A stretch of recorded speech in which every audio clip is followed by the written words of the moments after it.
injured in an accident, call me, Chris Hudson. I'll bring it. The First Alert Team, the best in Georgia.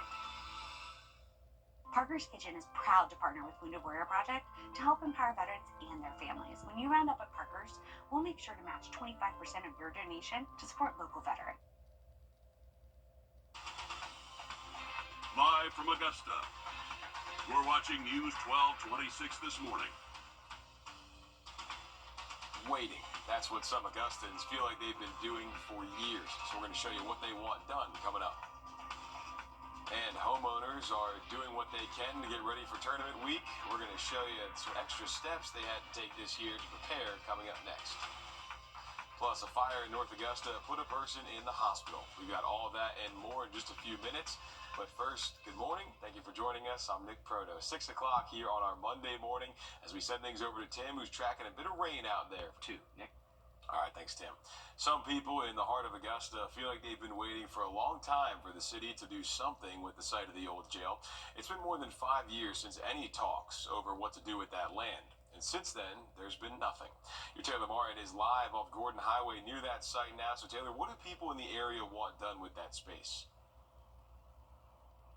Well, Nick, they're looking for some sort of investment in this space, whether it be a grocery store or even an athletic complex. Despite ideas for a movie set or a justice center, the old jail site is still an empty space with no set plans for its future. An out-of-town firm recommends a soccer field or a farmer's market for the site. As neighbors wait, what happens next is in the hands of commissioners. Now, one neighbor tells us he thinks there's a lot to work with here. There's so much potential here. But you got to have the vision to put it there. You got to have the vision to put it there. You know, I got an empty slate right here. Now, again, what happens with the old jail site here behind me is up to commissioners.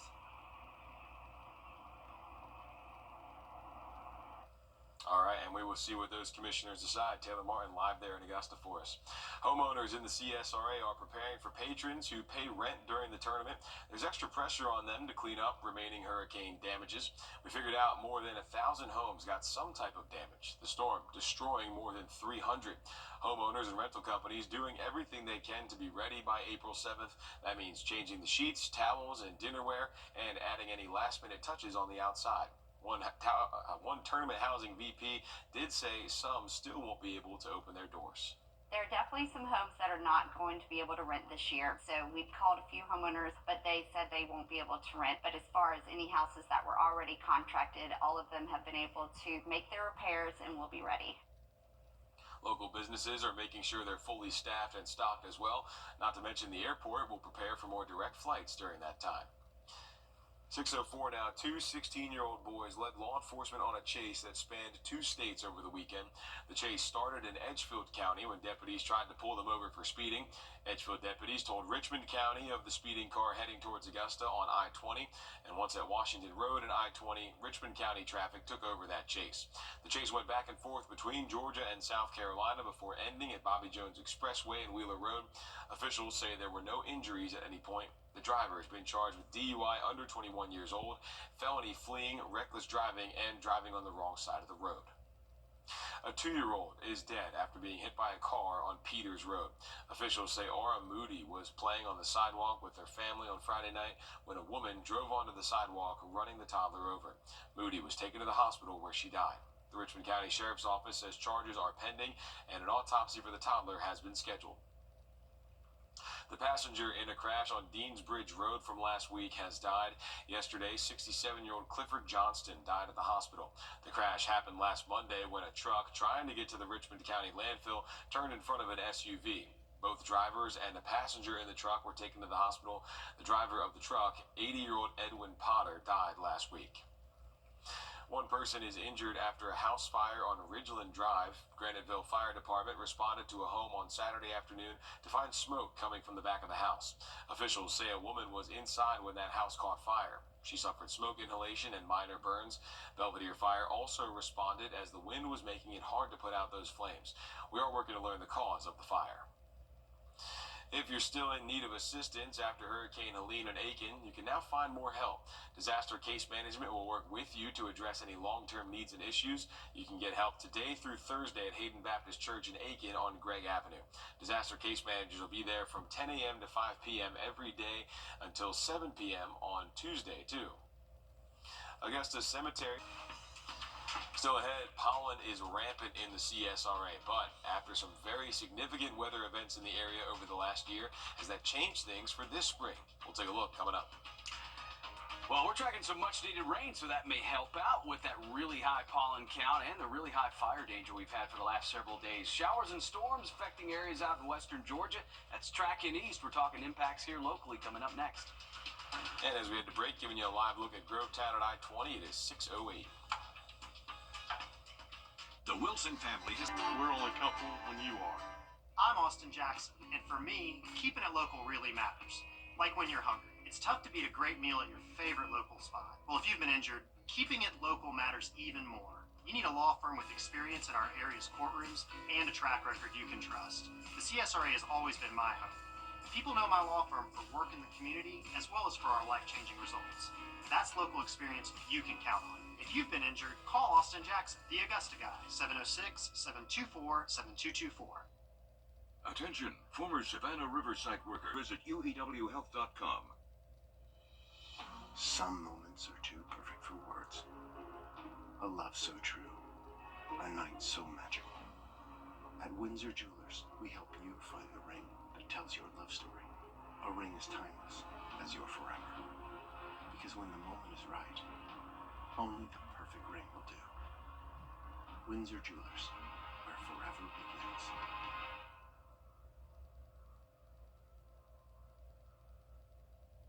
Experience luxury for less in the heart of Evans at Gerald Jones Lincoln. Spring is here and savings are blooming. For a limited time, drive a new Corsair Grand Touring and save over $12,000. Plus, get 0% financing for 60 months. Or go bigger in a new Lincoln Navigator and save over $14,000. And get 0% financing for 60 months. Find these deals and so much more at Gerald Jones Lincoln in Evans and GeraldJonesLincoln.com. The Wilson family has been heating and cooling homes since 1954. Technology has changed, but the work ethic and customer service remain the same. Turn to the experts at D&M Heating and Air, your Carrier factory authorized dealer. We're only a couple when you are. First Alert Radar, powered by Jim Hudson Automotive Group. Welcome back here, giving you a live... Come down maybe a couple of degrees cooler, but that's average, keep in mind, 73. And then back with an upper 70 to low 80 mark, which will last us through the weekend with that small chance of rain on Sunday, Nick. All right, thanks, Tim. Pollen is everywhere these days when you go outside. And the Asthma and Allergy Foundation of America says Augusta is ranked the second worst city in Georgia to live with allergies. But with Helene taking out thousands of trees last year, could it have an impact on our pollen count? Chief Meteorologist Riley Hale went to find out. With Helene passing through last fall, that knocked out roughly 10% of our trees here in Richmond County. I asked Campbell Vaughn from the UGA Extension Office, does this mean less pollen this year? He said, not necessarily. When plants and animals stress, is their innate senses to reproduce. Vaughn thinks our damaged trees that made it past Helene could be producing more pollen this year. They say, you know what, I need to produce a whole lot more because that's ultimately my goal is to keep my DNA moving. So I think it could go either way, really. I tend to think we probably will have equal amount, maybe just a little bit more this year. It will be tough to get verifiable proof of changes in our pollen count. Obtaining those pollen counts is not as easy as it may seem. Said it's not something you can like put on a weather station. It's actually a scientist has to collect the pollen, certain types of daytime and the evening, and then you have to sort through all that. So, larger cities like Atlanta usually have a true daily pollen count, but that data doesn't translate well to Augusta. We can't really go off of what's happening in Atlanta because they really do have a different climate than we do. Not very different, but it is a different climate. Vaughn does say we should be done with the visible pine pollen that is covering our cars fairly soon. I can't imagine it lasting more than a week, maybe 10 days, which I sure hope that happens because I got a lot of porches to watch before the big tournament comes into town.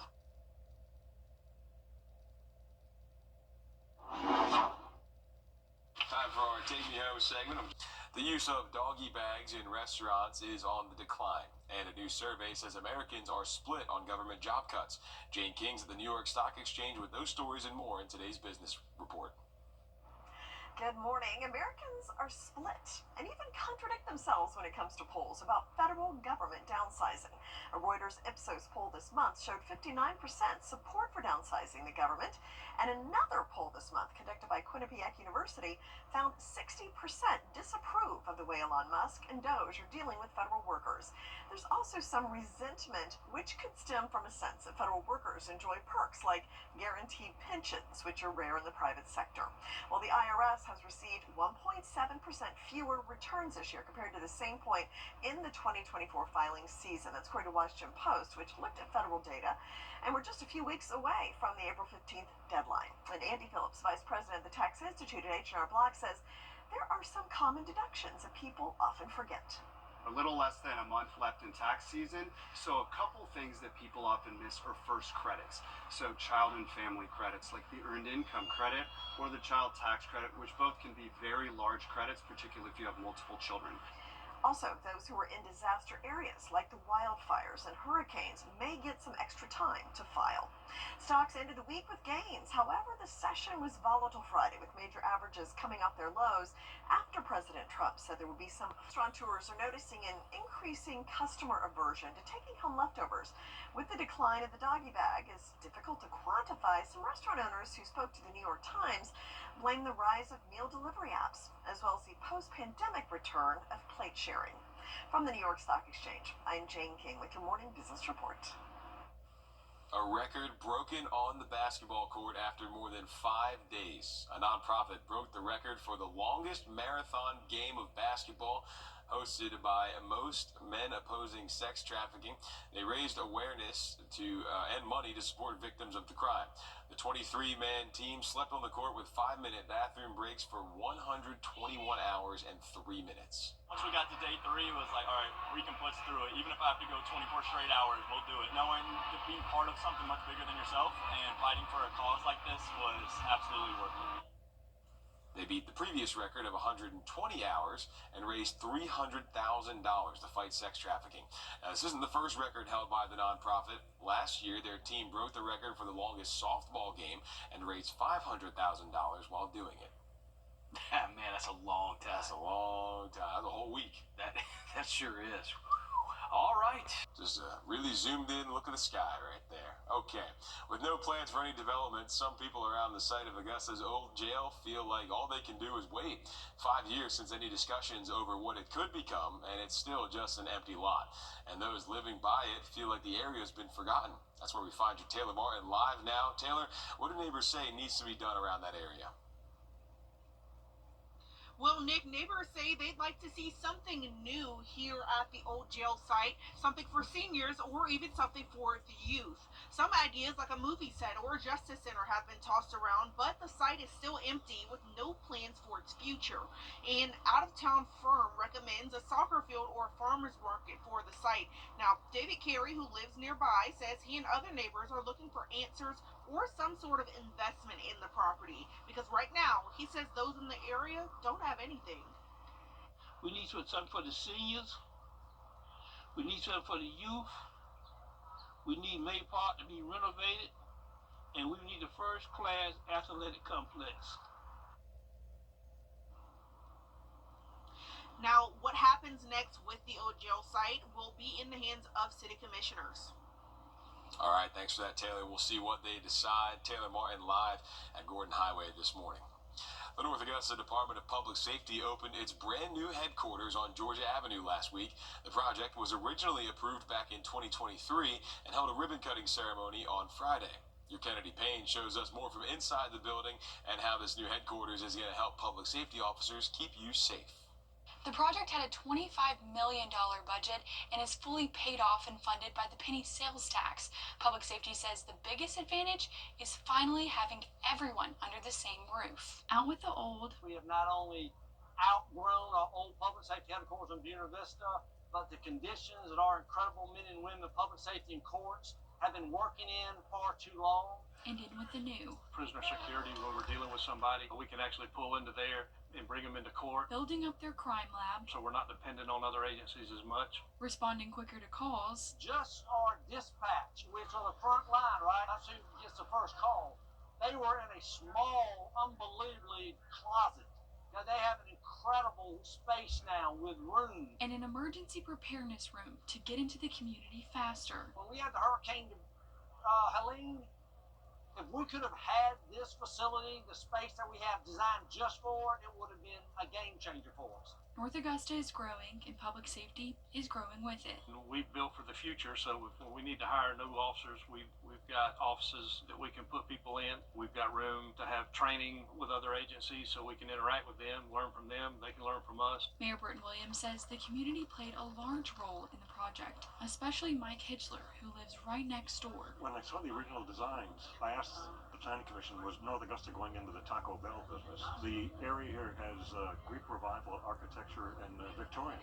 What can we do to kind of improve on this? And it's all to better protect and serve the community. Having the emergency response center, emergency management, all of these combined, and also being only 2 blocks from the fire station. You have a one-stop shop, basically. If you have a problem, they'll be able to fix it here.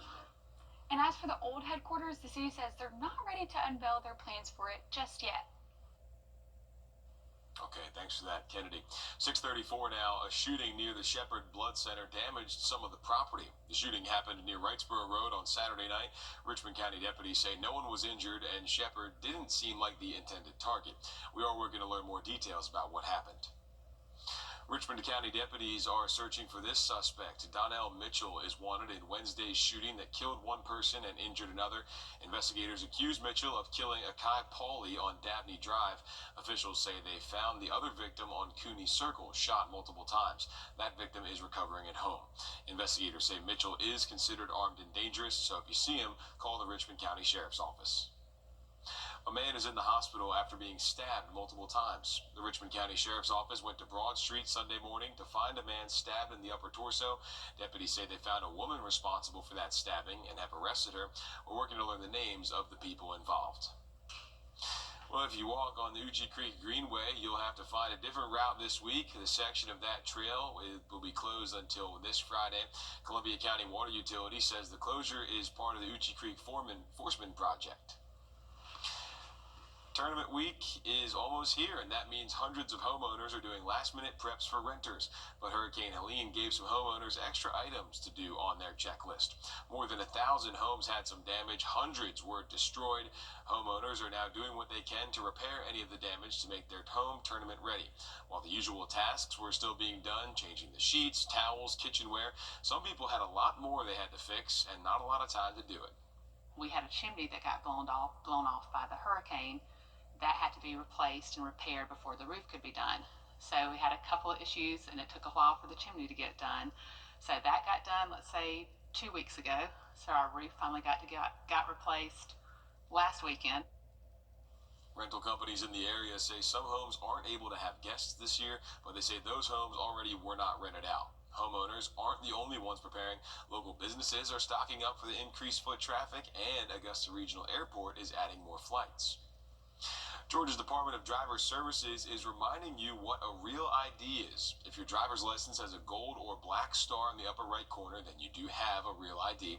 With the implementation date for real IDs coming on May 7th, officials say they've seen customers who already have a real ID visit DDS locations to see if they qualify. They say Georgia has a 99.9% compliance, and usually only new drivers or people moving to Georgia need to become real ID compliant. Still ahead, South Carolina lawmakers are working to help law enforcement fight criminals involved in crimes like racketeering. We're going to take a look at what they're doing after the break.